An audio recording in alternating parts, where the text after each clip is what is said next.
এই শেখ হাসিনার আমলটাই কেন জানো ভালো মনে হচ্ছিল, কেন জানি আমার কাছে ভালো মনে হচ্ছিল। আজকের যে রাহাজানি খুন খারাপি যে মহল্লা, তিনিই তো ভালো ছিলেন, কারণ তিনি হয়তো চলে গেছেন, তার সকল নেতাকর্মীদেরকে কেউ না কেউ আশ্রয় পস্ত্র দিয়ে রেখেছেন, তাহলে তাকেও তো আশ্রয় দেওয়া দরকার। তার গুন্ডা বাহিনীকে যদি আশ্রয় দিতে পারেন টাকার জন্য, হত্যার জন্য, তাহলে তাকে তো আশ্রয় দেওয়া দরকার, তাকে আশ্রয় দেওয়া দরকার না? আমি মনে করি বিশ্বাসঘাতকতা করেছে আমাদের মতন দলের সাথে। আমি আমার জায়গা থেকে, আমার দল শতভাগ পরিশ্রম করেছে।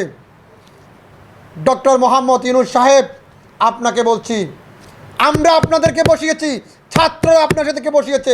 এই ছাত্র জুলাই আগস্টের রক্তের সাথে বেইমানি করবেন না, বেইমানি করবেন না।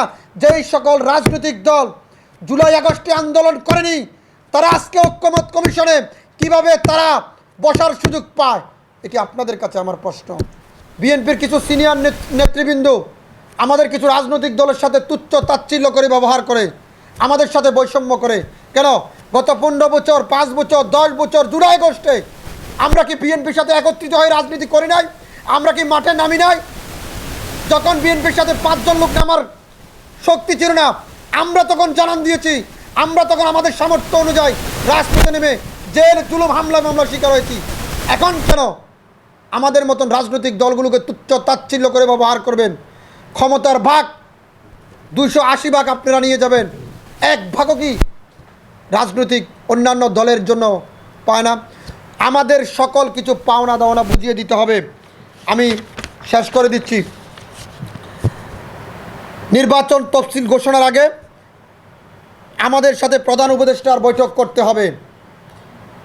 আমাদের দীর্ঘ আন্দোলন, রাজনৈতিক ক্ষতিপূরণ ও সম্মান পূর্ণ প্রতিষ্ঠান চাই। প্রধান উপদেষ্টার কার্যালয়ে যে সকল রাজনৈতিক দল নিয়মিত উপস্থিত রয়েছেন, তাদের সাংগঠনিক বাস্তবতা এবং গোয়েন্দা রিপোর্টের মাধ্যমে যাচাই করতে হবে তাদের সংগঠনের কি আন্দোলন করেছে, তারা গত বছরগুলোতে তারা কি ভূমিকা রেখেছিল, আমরা কি রেখেছিলি, এগুলো যাচাই করতে হবে গোয়েন্দা রিপোর্টের মাধ্যমে। আমরা অনেক ধৈর্য ধরেছি, আর ধৈর্যের ধারণ সময় নেই। দেওয়ালে আমাদের ফিট থেকে গেছে, প্রয়োজনে আবারও রাজপথে আমরা নামবো, নিজেদের অধিকার আদায় করে ঘরে ফিরব। জনতার অধিকার পার্টি কখনো বিতু নয়, হবেও না।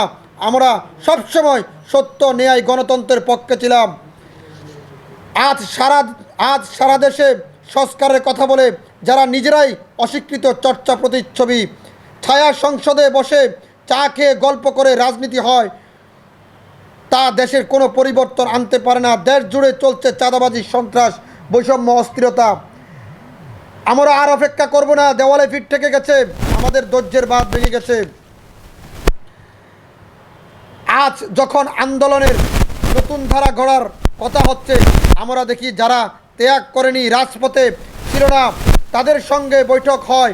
আর যারা জীবন দিয়ে মাঠ চাঙ্গা রেখেছে, জেল কেটেছে, তাদের টাকার প্রয়োজন মনে করে না প্রধান উপদেষ্টা। যাদের সাথে বৈঠক করেন, তাদের অনেকেরই কেন্দ্রীয় কার্যালয় নাই।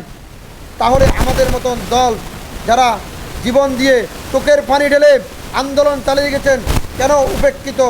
বিএনপির কিছু সিনিয়র দায়িত্বশীল নেতার আচার-আচরণ আমাদের জন্য চরম বেদনাদায়ক। তারা আমাদের দলকে তুচ্ছ তাচ্ছিল্য করেন, কথা বলার সুযোগ পর্যন্ত দেন না। এটা শুধু রাজনৈতিক অপমান নয়, এটা আমাদের রক্তের সাথে বিশ্বাসঘাতকতা করেছে।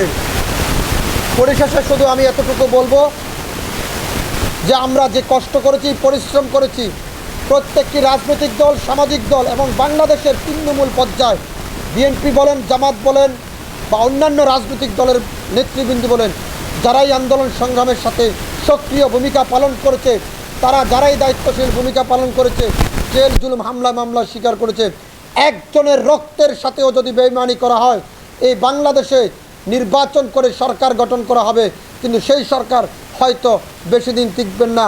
কারণ এই কারণে টিকবে না, শেখ হাসিনা গত 17 বছর আন্দোলন সংগ্রাম করে আমরা তাকে হটাতে পারিনি। আল্লাহর গজব এমনভাবে পড়েছে যেটা কেউ কখনো প্রত্যাশা করেনি। আমি পরিশেষে বলবো আপনাদেরকে, এই শেখ হাসিনার আমলটাই কেন জানো ভালো মনে হচ্ছিল, কেন জানি আমার কাছে ভালো মনে হচ্ছিল।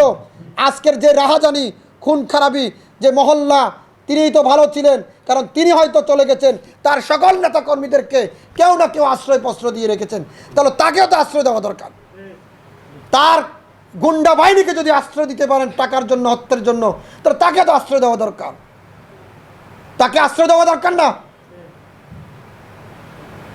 আমি মনে করি বিশ্বাসঘাতকতা করেছে আমাদের মতন দলের সাথে। আমি আমার জায়গা থেকে, আমার দল শতভাগ পরিশ্রম করেছে। ডক্টর মোহাম্মদ ইউনূস সাহেব, আপনাকে বলছি, আমরা আপনাদেরকে বসিয়েছি, ছাত্র আপনার সাথে বসিয়েছে। এই ছাত্র জুলাই আগস্টের রক্তের সাথে বেইমানি করবেন না, বেইমানি করবেন না। যেই সকল রাজনৈতিক দল জুলাই আগস্টে আন্দোলন করেনি, তারা আজকে ঐক্যমত কমিশনে কিভাবে তারা বসার সুযোগ পায়, এটি আপনাদের কাছে আমার প্রশ্ন।